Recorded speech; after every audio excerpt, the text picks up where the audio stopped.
Bonjour à tous, bienvenue sur Bonjour Canada, ici Émilie. Nous allons parler aujourd'hui comment faire une demande d'immigration sans faire une erreur parce que une simple erreur dans votre demande d'immigration peut entraîner un rejet ou un retard important. Aujourd'hui, je vous explique comment soumettre une demande sans erreur en suivant ces étapes précises et en évitant les pièges courants. Restez jusqu'à la fin, je vous donnerai une checklist gratuite pour garantir une demande qui est réussie. Je vous rappelle que je ne suis pas consultante réglementée en immigration. Si vous souhaitez des conseils qui sont spécifiques à votre profil, n'hésitez pas à chercher un consultant ou à regarder le site officiel d'Immigration Canada. Commençons par identifier les erreurs les plus fréquentes que les candidats commettent. Il y a les informations incorrectes ou incomplètes. Donc, une simple faute dans votre nom ou une omission dans votre expérience professionnelle peut invalider votre dossier. Si vous avez fait des fautes dans votre nom ou si vous avez changé d'adresse aussi, vous n'avez pas mis à jour votre adresse comme moi, c'est ce que j'avais fait. J'avais changé d'adresse et je les ai pas informés. Retard de plus d'1 an. Vous voyez? Ou autre chose aussi dans votre expérience de travail. Si il y a, par exemple, il y a 6 mois, 1 an, vous n'avez pas rempli ce que vous avez fait pendant ce moment, même si vous n'avez pas de travail, c'est pas grave, vous pouvez le mentionner. Mais si c'est une expérience de travail que vous avez oublié de mentionner, ça peut être une erreur grave. Il y a aussi l'erreur concernant les documents qui ne sont pas conformes. Donc, les documents non traduits par un traducteur agréé ou non certifiés peuvent être rejetés. C'est pas parce que votre document est dans une langue en dehors de l'anglais ou français et vous devez le traduire, mais n'importe qui ne traduit pas les documents. Lorsque vous traduisez les documents, il faut rechercher un traducteur qui est agréé ou un traducteur qui est certifié. Si c'est un traducteur qui est non certifié, votre document va être rejeté. C'est valable à 0.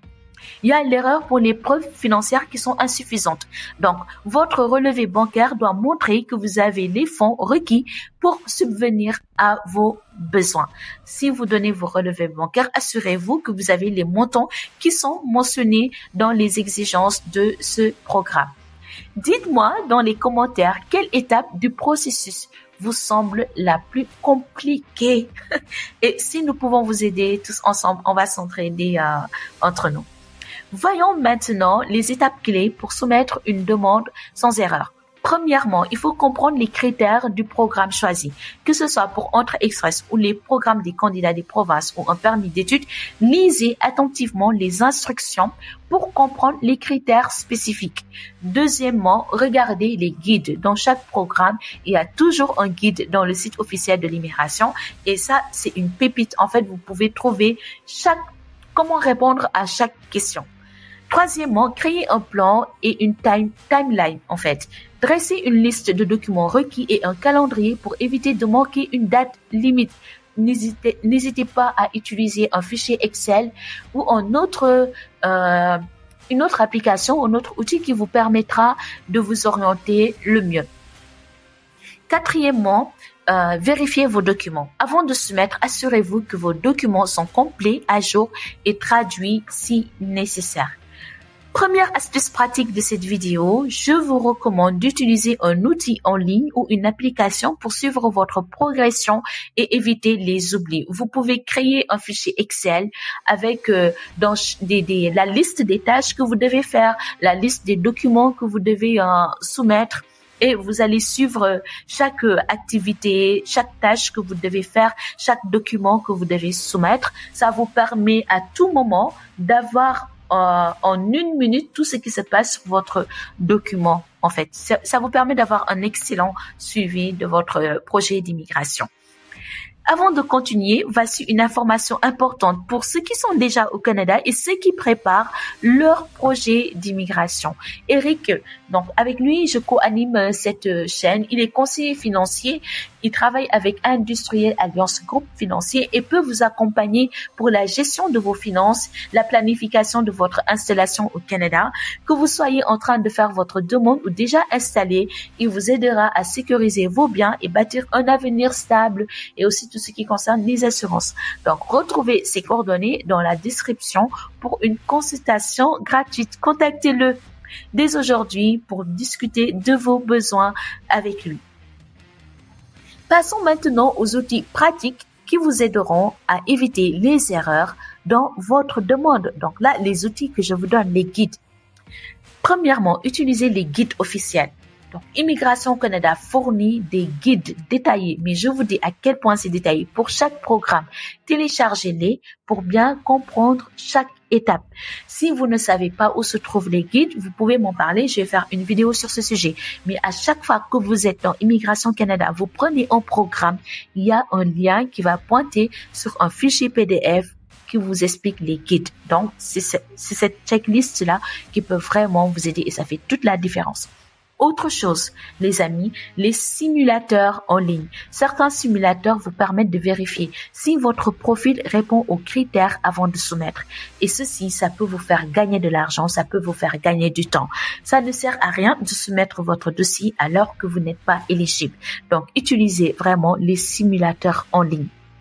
Troisième point, faites réviser votre demande. Demandez à un consultant agréé, à un ami expérimenté ou un membre de votre famille de relire votre dossier pour détecter des erreurs potentielles, que ce soit changement d'adresse au niveau de votre expérience professionnelle, s'il y a un trou que vous avez oublié de mentionner ou des erreurs de frappe ou si vous avez mal orthographié votre prénom ou votre nom de famille, il est important de regarder tous ces détails qui font vraiment toute la différence.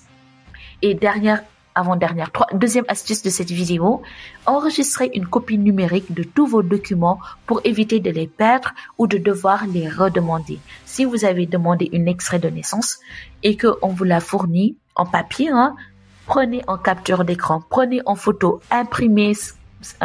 scannez-le pour l'avoir en version numérique parce qu'à tout moment, on peut vous le redemander. Dernière partie de cette vidéo, même avec une bonne préparation, je vous parle des défis parce qu'il y en a beaucoup de personnes rencontrent des défis et ce n'est pas vraiment de votre faute. Raison pour laquelle je ne fais pas que partager les défis, je vous donne aussi des solutions. Donc ces défis peuvent survenir et voici comment vous devez les surmonter. S'il y a le défi de délais qui sont serrés, les délais.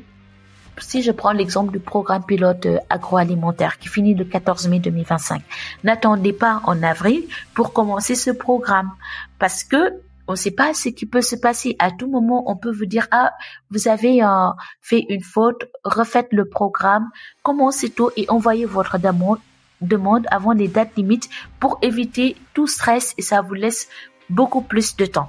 Il y a aussi le défi de complexité des formulaires. Les formulaires ne sont pas simples. Les formulaires que vous devez remplir, quand vous soumettez votre demande d'immigration, vous allez remplir des formulaires. Donc, la complexité des formulaires. Regardez des tutoriels vidéo ou demandez de l'aide à un professionnel si vous avez des doutes. Sinon, encore ce que je vous recommande en premier, regardez les guides. Regardez les guides. Regardez les guides. Si vous savez pas où ça se trouve, dites-moi en barre de commentaires et je partage ça. Je partage ça avec vous. Dernier défi, les rejets inattendus. Donc, analysez les raisons du rejet et corrigez-les avant de soumettre une nouvelle demande. Dernière astuce, abonnez-vous aux alertes sur le site officiel d'Immigration Canada pour rester informé des mises à jour qui sont importantes. Faire une demande d'immigration sans erreur est possible avec une bonne préparation et en évitant les pièges qui sont courant. Donc, suivez ces étapes et utilisez les outils qui sont disponibles pour maximiser vos chances de succès. Je vous remercie de m'avoir regardé. Merci d'avoir regardé cette vidéo. Si la vidéo a été utile, merci de mettre un j'aime et de vous abonner à Bonjour Canada et dites-moi en commentaire quelle étape du processus vous semble la plus compliquée. Je vous remercie et je vous dis à demain pour une nouvelle vidéo. Bye.